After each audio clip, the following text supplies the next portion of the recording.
Our veterans need your support. Foxfield Farm for a Recovery Mission is a not-for-profit organization that has been established to provide an equestrian groundwork training program for U.S. veterans with PTSD and related issues incurred through military service. This curriculum will be offered at absolutely no cost to any veteran participating in the program. This foundation will also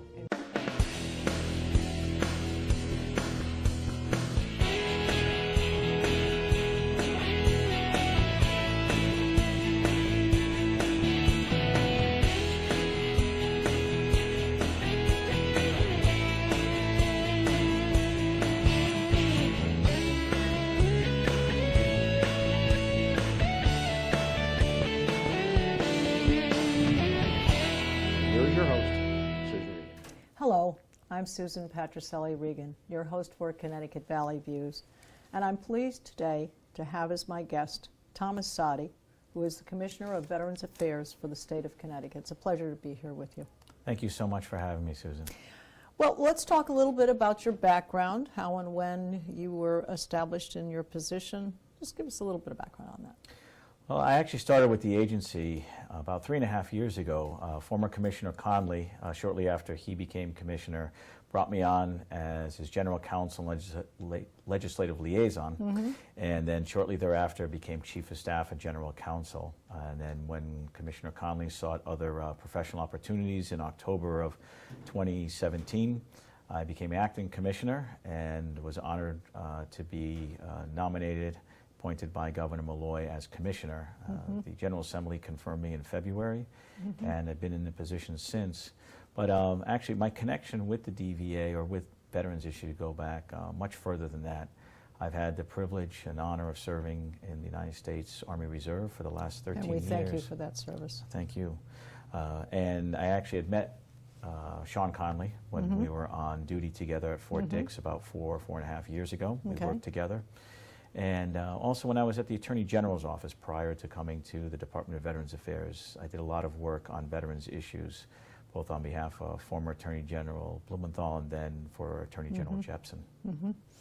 Well, tell us about the facility, where we are now, any new programs, anything that's been established that's beyond Mr. Connolly's time. Well, that's a lot of stuff. Yeah. So, where we are right now is the Connecticut Department of Veterans Affairs here at our Rocky Hill campus on West Street. On this campus, we have our health care center, where we have 125 beds and we provide long-term health care for veterans. We also have a residential facility on campus for individual veterans, male and female, to reside here if they're having fiscal difficulties, if they just are not able to function in a community-based setting at this time, and to come here, reside here, and receive wraparound support services in moving to a better place in their lives. We also, as part of our residential program, have 5 family homes that many people are not aware of. And those family homes... Are those right on the campus? They're across the street on West Street, 5 family homes. If those people who drive on West Street in Rocky Hill, there are 5 white houses that are out there. And those are for veterans who have eligible dependents or spouses. So it's usually a couple with children, or it could be an individual veteran with children, or just a married couple. And that's been a successful program. Commissioner Connolly restarted that, and I've actively been engaged in supporting that program. Those are 2 of our core functions. The other 2 core functions we have here that operate out of our campus is our Office of Advocacy and Assistance. So very important. Is incredibly important. In fact, that is probably the core function with the agency that touches more veterans across the entire state of Connecticut than any other one at any one time, because the Office of Advocacy and Assistance has 5 district offices, 1 in each of our congressional districts. We do it very efficiently. We're co-located either with municipal, state, or federal offices so that we don't pay rent for those. But in each of those offices are veteran service officers, VSOs. They represent, for no fee, no charge, veterans and their eligible dependents in filing claims with the federal VA, for state benefits or local municipal benefits, but mostly for federal pension benefits, service-connected disabilities. So those VSOs are out in the districts. They're reaching out every day to our veterans and their eligible dependents. And then our final core function, you know, just as we need to support our veterans when they are with us, we also need to honor and remember them when they pass. Yes. And that is our cemetery memorial services, again, here on campus, but we oversee 3 veteran cemeteries, the main one being our State Veterans Cemetery in Middletown, Connecticut, where we have an average of about 600 burials a year. Wow. And those are burials with full military honors. We also have 2 major projects occurring at the cemetery. An expansion project to extend the life of the cemetery, Yes. The capacity of the cemetery for about 10, 15 years into the future, as Yes. well as an appearance project where we're realigning and cleaning every headstone in the cemetery. So between the appearance and the expansion projects and other things we've done there, we want to make it visually that place that truly honors those that are buried in those hallowed grounds for those that visit their loved ones and friends who are there. Well, that's a great segue to Hall of Fame. Tell us a little bit about that. You know, the Hall of Fame has been going on, I believe it's about 10 years now. We have our next Hall of Fame coming up on December 7th, which happens to be Pearl Harbor Day. For those who aren't familiar with it, the Hall of Fame, while it is, you're required to have been a veteran Yes. to be nominated for the Hall of Fame, it focuses more on the service after the veteran hung up their uniform, after they either interesting. retired or left active Yes. duty. And so these veterans exemplify actually something that is very common with veterans is they oftentimes engage in community service once they've left the military. In fact, Who could have a better understanding than them as to what's Absolutely. needed? you know, it's statistically, it's veterans who engage in public service, volunteerism. They serve in police departments, fire departments, first responders, in a higher percentage than nearly any other category of employment. So those who come out of the military continue to serve as civilians. And they've got great skills, and it gives them purpose, and as we said, understanding of those who are in need of that. So that comradeship continues after you've had your buddies and so forth. Absolutely. When you've been serving, then there's a feeling you're still in that community. Absolutely. Yeah, You which hit is the very nail on the healing head. to them, because they feel as though they are needed, still needed, and the coordination between those who have served and those who need to be served it works functionally very well, I'm sure. Absolutely does. It marries together very well.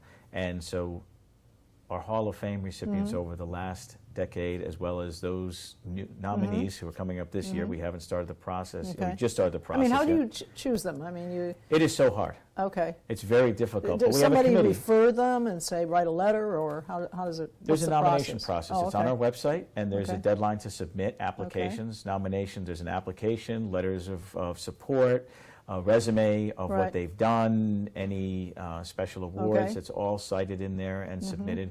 And then a committee, which consists of members of the General Assembly, the Adjutant General of the Connecticut National Guard, myself, and community-based veterans that come together, review all the nominations, and we select a group, usually somewhere between 8 and 10 individuals that truly rise to the top. Now, that being said, Yeah. it's a difficult process Sure, I'm because sure it is. they're all amazing veterans. They've I mean, all do you done choose great one, things. or might you have 3 in 1 year, or? We usually between 8 and 10. Oh, 8 and 10, 8 okay. and 10 each year. Okay. Occasionally, there's a posthumous award Sure. that is not necessarily done each year.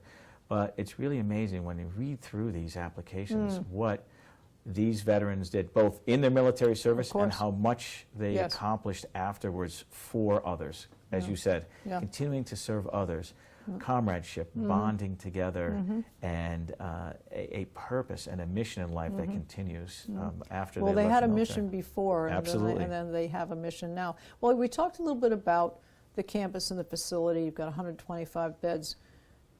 Do you still have capacity to take on more now? Are they all filled? Or how does the turnover on the housing across the street, how does that work? Very, very good question. Okay. The way the residential homes work is it's a 24-month cap. Oh, okay. So we do have turnover, and Okay. sometimes there's families on the waiting list. And so right now we probably have a couple of homes that in the next several months will be available. And so we will house other families that are on our waiting list. With our residential facility, we do have capacity. We generally admit between 4 and 6 veterans a month and discharge for approximately that number. We have approximately about 130 veterans who reside in our residential facility, men and women. Yes.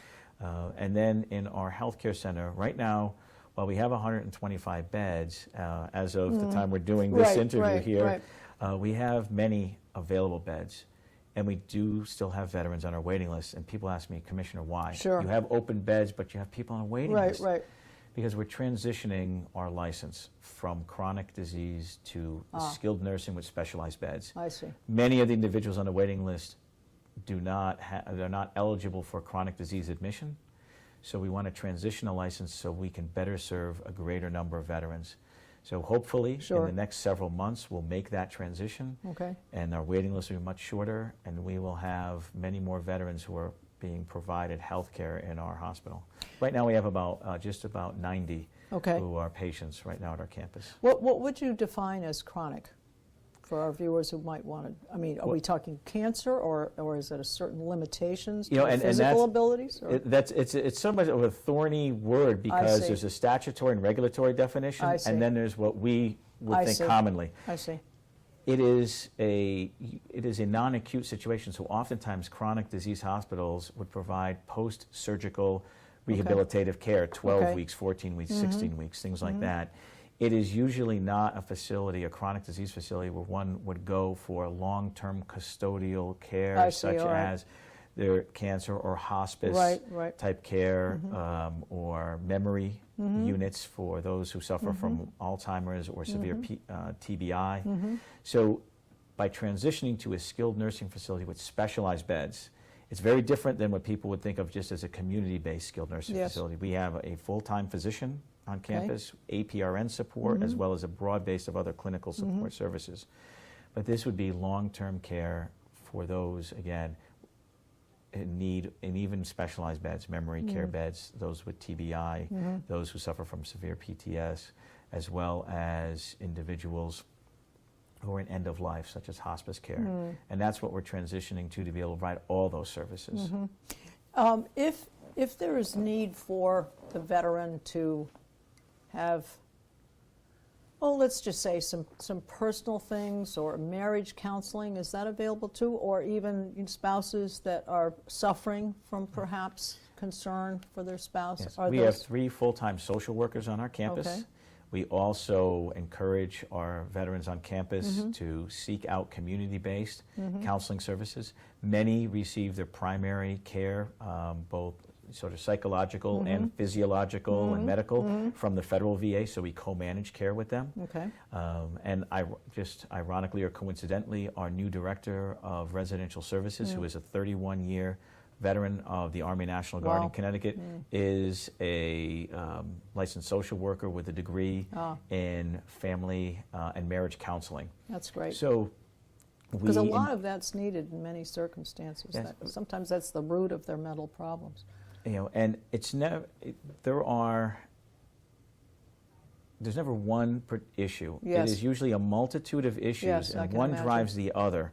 So whether it is a substance abuse issue, but that's based on suffering from PTS, or there's a fiscal problem that they're having, but that's a result of a breakdown of relationships with family members. And so they sort of feed back and forth into each other. And we try to break that cycle and work with them to build up both the psychological strength, the physical strength of our veterans, and to give them that endurance, that resilience, to be able to move to community-based employment and a better relationship with family members. Reestablished in the real world. Absolutely. Yeah.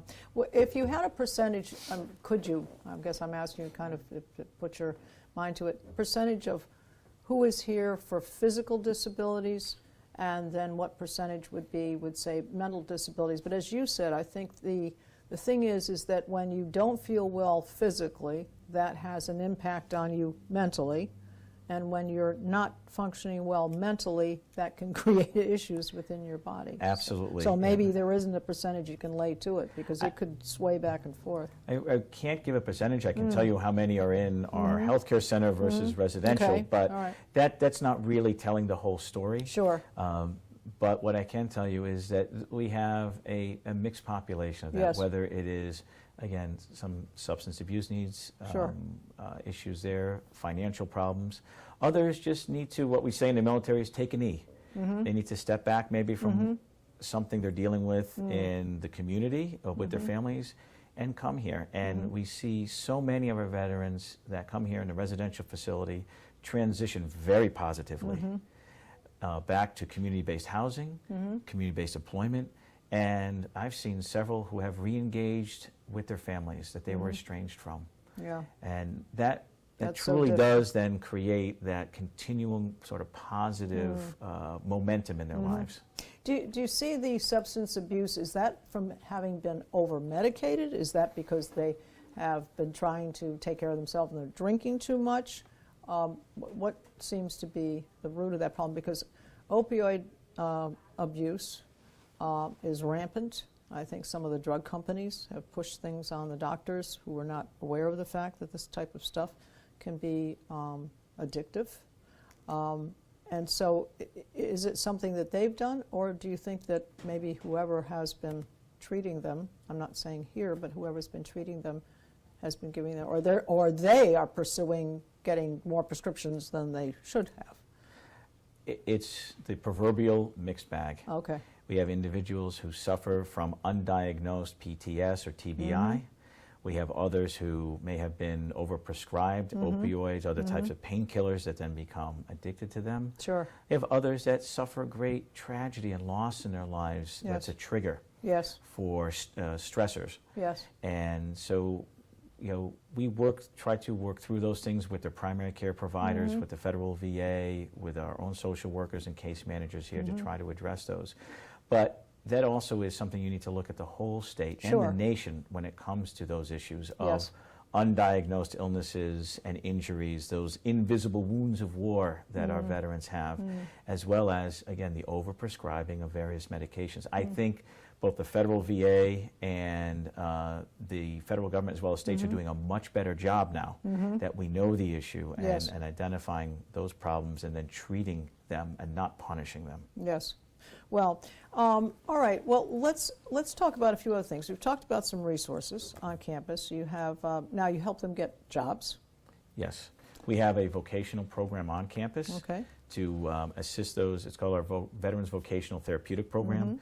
Not only does it help with working and transitioning to community-based jobs, but also gives individuals a purpose each day. And, some of them said, I don't need to, but I Yeah. want to participate and do something productive. Yes. And we work with many community-based providers on transitioning our veterans to community-based employment. And there are many companies in Connecticut now that are Absolutely. hiring veterans. yes. Absolutely. Which highlights another part of this job is engaging with community employers, Right. veteran organizations in our community, volunteer organizations. We have so many wonderful volunteers that come to our campus. They do anything from landscaping to sitting and reading to patients to just talking and having discussion groups with veterans in our residential facility.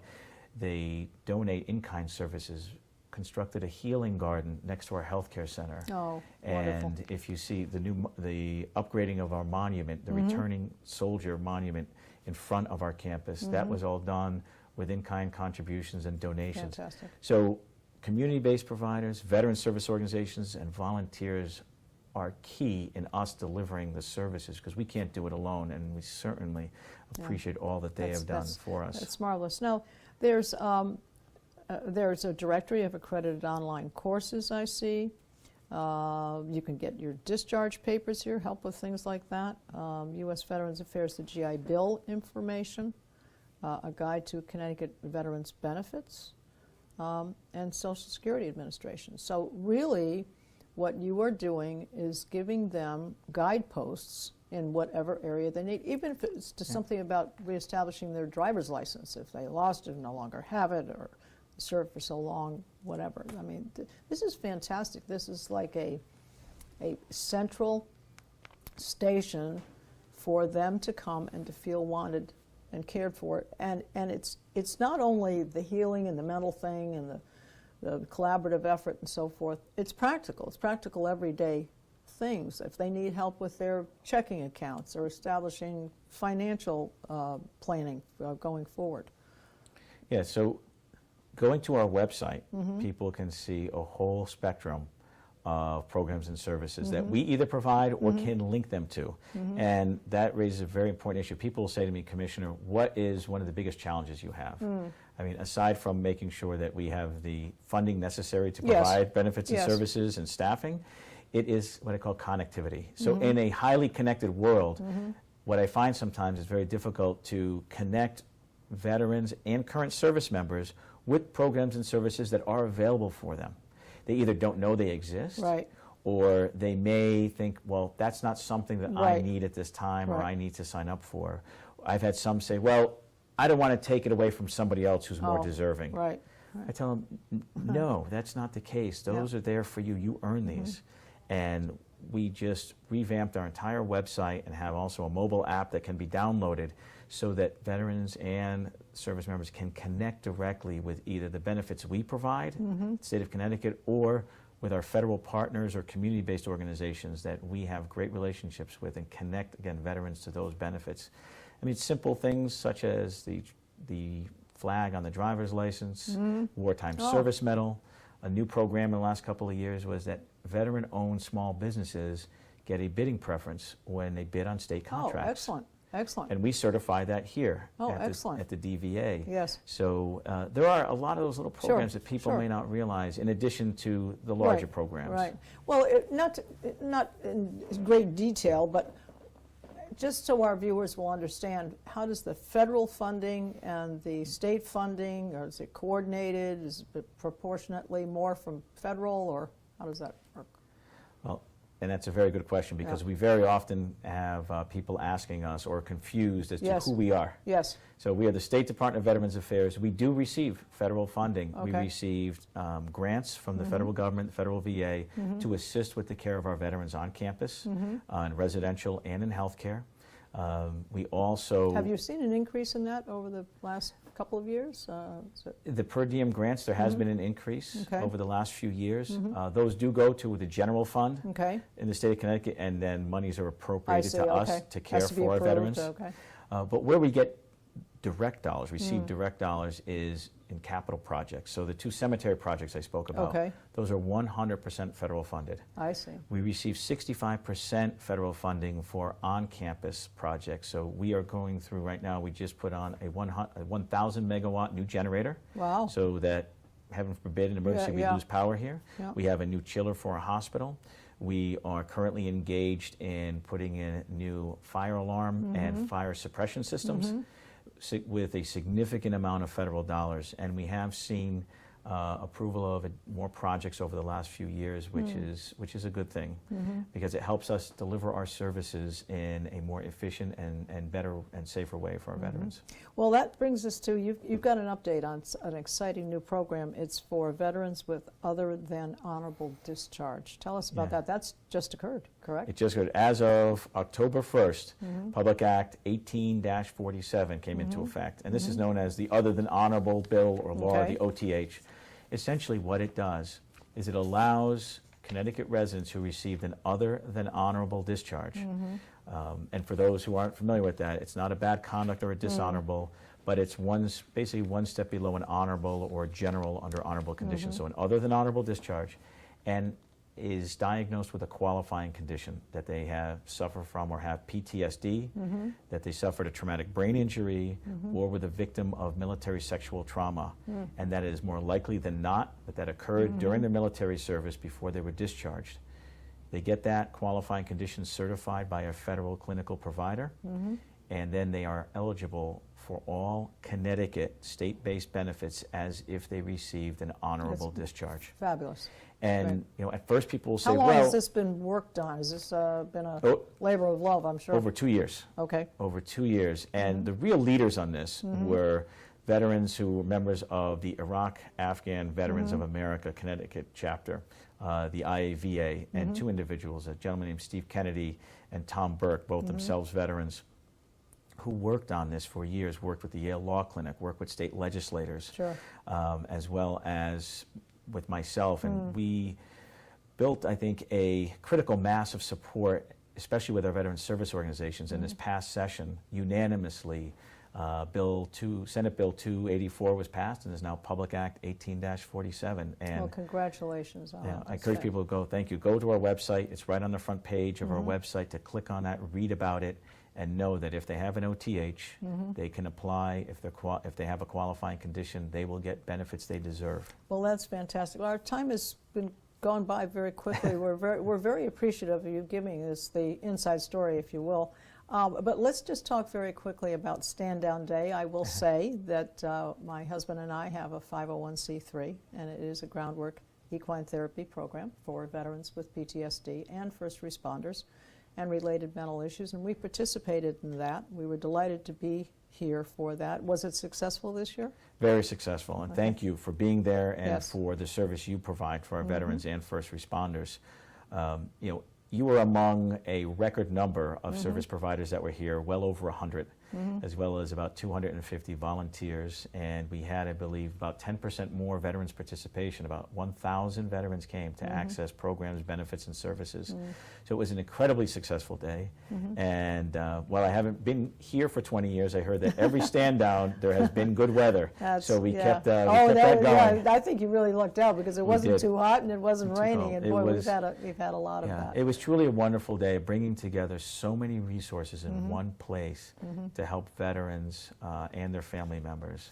Well, we're very pleased with our foundation. I do want to give our website for that. That's www.foxfieldrecoverymission.org. I do also want to mention that you have a Veterans Crisis Line. Yes. And that number is 1-800-273-8255, and you press 1. And we'd like to give the new Rocky Hill Vet site, and that is www.portal.ct.gov/DVA. And it's been a real pleasure to be here with you today. A pleasure's mine. Thank you so much. Thank you for having us. We also want to give the telephone number, and that is 860-616-3600. Our show website is www.ctvalleyviews.com. This is Susan Patricelli-Regan. Thank you for joining me today, and my guest, Commissioner Thomas Saadi. Thank you.